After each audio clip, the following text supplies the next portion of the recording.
He had been one of the most powerful men in the business and had babied and protected his wife through all 36 years of their marriage. He had encouraged and shepherded her career. Coco always wondered if her mother would have made it as a writer in the early days without her father's help. Her mother never asked herself the same question and didn't for an instant doubt the merit of her work or her myriad opinions about everything in life.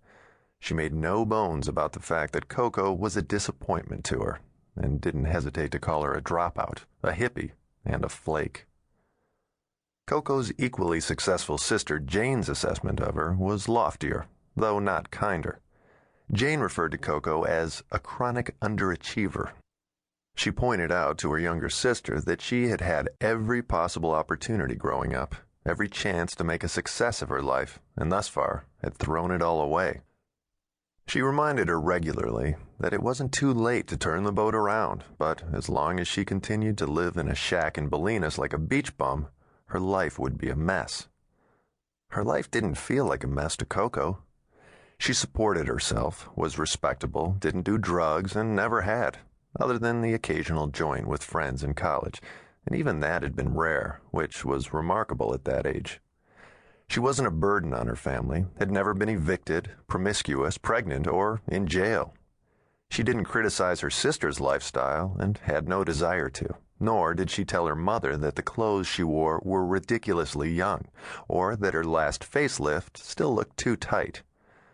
All Coco wanted was to be her own person and lead her own life in the way she chose.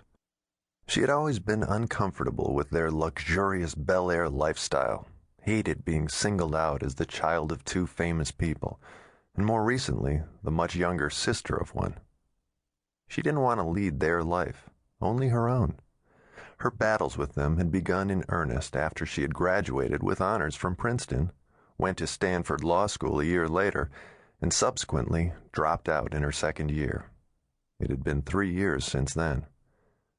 She had promised her father she would try law, and he assured her there was a place for her in his agency. He said it helped to have a law degree if you were going to be a successful agent. The trouble was, she didn't want to be one, especially working for her father. She had absolutely no desire whatsoever to represent best-selling authors, scriptwriters, or badly behaved movie stars, which were her father's passion, bread and butter, and only interest in life. Every famous name in Hollywood had come through their house when she was a child. She couldn't imagine spending the rest of her life with them, as her father had.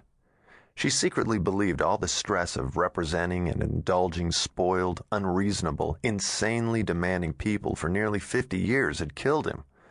It sounded like a death sentence to her. He had died during her first year in law school, and she stuck it out for another year and then dropped out. Her mother had cried over it for months, still berated her for it, and told her she lived like a homeless person in the shack in Bolinas. She had only seen it once, and had ranted about it ever since. Coco had decided to stay in the San Francisco area after dropping out of Stanford. Northern California suited her better. Her sister Jane had moved there years before, but commuted to L.A. frequently to work. Their mother was still upset that both her children had moved north and fled L.A., although Jane was there a lot. Coco rarely went home.